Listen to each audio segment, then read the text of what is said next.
The richest technology companies on earth just pointed at a problem, and it was not chips and it was not software. $1 trillion company is being held up because there are not enough people who know how to run wire. And that is one trade out of many. One report says 2.1 million of these jobs could sit empty by the year 2030, and the Department of Education puts the cost of that at close to $1 trillion a year. These jobs pay well. A lot of them pay six figures, and almost none of them need a 4-year degree. Let me show you how big this gap actually is, because the number that matters is not the headline. Last year, nearly 600,000 jobs were posted across the major trades in this country. Only about 150,000 new workers came in through apprenticeship programs. That is the whole story in two numbers. For every 5 tradespeople who retire, only 2 walk in behind them. Construction alone needs 349,000 more workers than normal hiring will produce this year.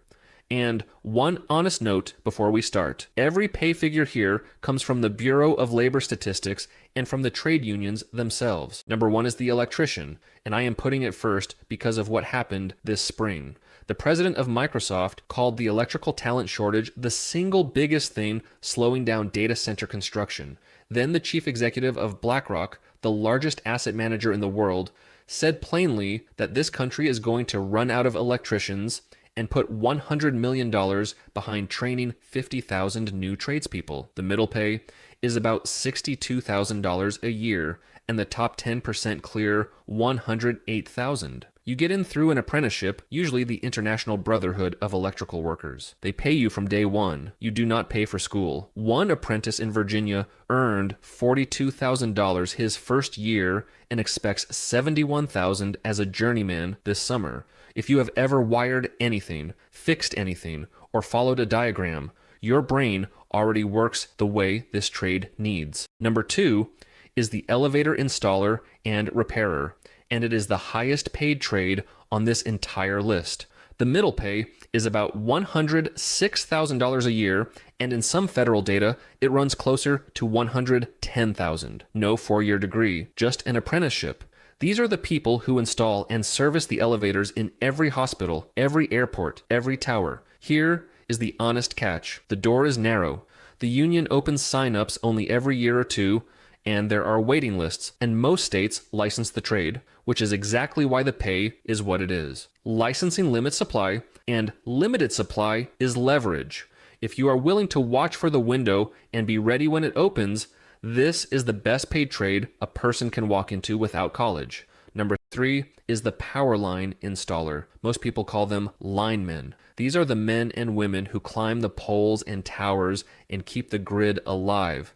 And the middle pay is about $95,000 a year. The entire electrical grid is being rebuilt right now for electric vehicles for new generation and for those enormous computer buildings. Two honest things: you usually need a commercial driver's license before you even apply, so if you drive a truck today, you already hold the thing that stops most people. And this is the hardest job on your body of anything on this list. Storm work, all weather, long hours. If your body is up for it, the money is there. Number 4 is the plumber and the pipe fitter. The middle pay is about $63,000 a year, and the top 10% clear $105,000. Water systems are aging. New factories need pipe. Laboratories need high purity water lines, and those liquid-cooled data centers cannot run a single server without pipe fitters.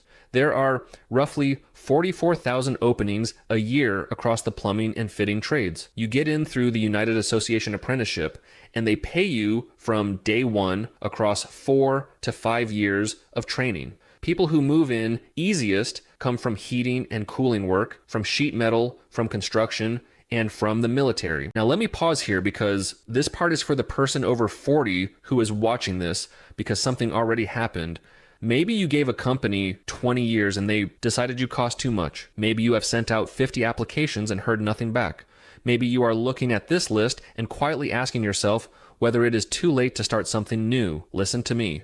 You are not the problem. The system was built to read your experience as expensive and screen you out quietly. But scarcity does not care what year you were born. When 5 people retire and only 2 arrive, an employer stops asking about your age and starts asking whether you will show up and learn. That is the whole opening, and it is open right now. Number 5 is the heating, ventilation, and air conditioning technician. The industry is short, roughly 110,000 technicians, and about 25,000 leave the workforce every single year. 5 retire for every 2 who enter. The middle pay is about $60,000 a year, and the field is growing at 8%, more than double the average for all jobs. Every home, every hospital, and every data center needs climate control, and the artificial intelligence build-out cannot cool itself. Here I have to be straight with you, because there are 2 roads. The union road pays you from day 1. The trade school road asks you for $5,000 to $15,000 in tuition first. Both work.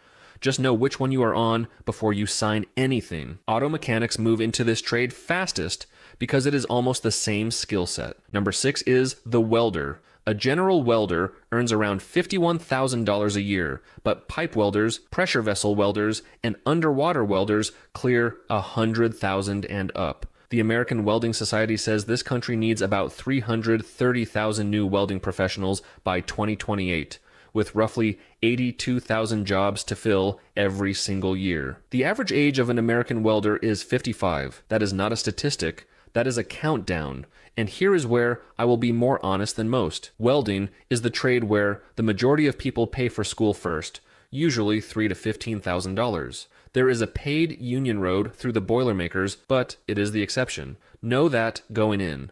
Number 7 is the industrial maintenance technician and the millwright, and this is the indoor trade. No weather, no heights. These are the people who install, diagnose, and repair the machines inside factories, and factories are coming home. The middle pay is about $63,500 a year. The top 10% pass $91,000, and the field is projected to grow 13%, which is more than 4 times the national average. There are about 54,000 openings a year. You typically need a high school diploma and a year of on-the-job training, and millwrights go through a paid 4-year apprenticeship.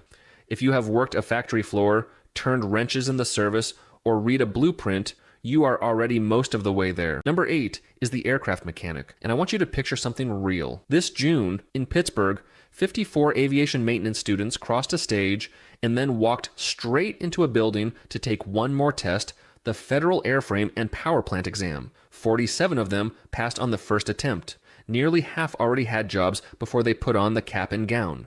One of them, Nancy Weaver, had graduated years earlier with a film degree, decided it was not for her, discovered she loved working sheet metal, and walked out with an offer from a cargo airline in Michigan. The median pay is about $79,000 a year. Boeing says North America needs 123,000 new maintenance technicians. The average mechanic is 57 years old. Most people pay for this school, but if you touched aircraft in the military, the federal government lets you count those hours instead. The school's own vice president put it simply, the awareness is shifting, so if you are interested, jump on it. Number 9 is the heavy equipment operator, and this one wins the speed prize. Some private schools put you on a machine in 3 to 6 weeks. The middle sits in the high 50s, and crane operators clear 75 to 95,000. Every road, every bridge, every data center pad, and every factory expansion needs these operators, and the research names construction equipment operators specifically among the roles that will go unfilled. You have 2 roads again. A private school takes weeks and costs money, or the operating engineer's apprenticeship pays you from day 1. If you already handle a big vehicle, you are most of the way there. And number 10, the one I told you to wait for, is the wind turbine technician, and it is the single fastest growing job in the entire country. Not the fastest in construction, the fastest job of any kind in America at 50% growth through 2034. The middle pay is about $62,500, and offshore work pays more. Now, let me be honest about that 50% so it does not fool you, because this is where most videos lie to you. The field only holds somewhere between 12 and 14,000 workers today. The percentage is enormous. The headcount is small. But that is exactly the point. You can get on the ground floor before everyone else finds the door. The training runs 7 months to 2 years and usually costs money, and you will climb 200 to 300 feet every working day. If heights are not for you, this is not your trade. And here is the part I owe you before we finish. Not everyone agrees the word shortage is the right word. Some economists argue that an empty job is a pricing decision as much as a skills gap, and that if employers paid more and treated people better, the seats would fill. There is truth in that. But notice what it means for you. Either way, the pressure is on the employer, not on you. When 5 leave and 2 arrive, the person holding the tools sets the terms. That is not motivation. That is arithmetic. So there they are. 10 trades that cannot find enough people. Let me leave you with the one that fits you. If you want the highest pay without college, that is the elevator installer at around $106,000. If you want the fastest way to start earning, that is heavy equipment in as little as 3 to 6 weeks.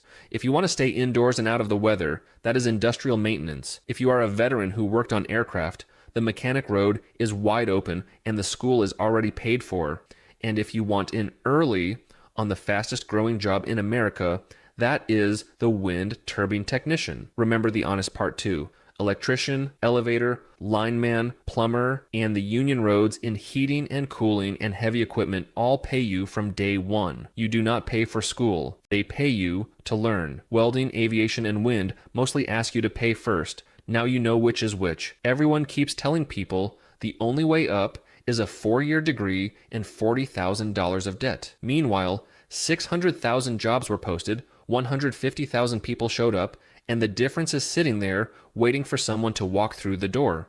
The Wire does not care where you went to school. It only cares whether you know how to run it. Pick one of these 10 and take the first step before you go to bed tonight, because a year from now, the only thing that will separate you from the person still scrolling is the night you decided to move. This is Caleb Jackson. Subscribe to the channel and like the video. There's a lot more coming.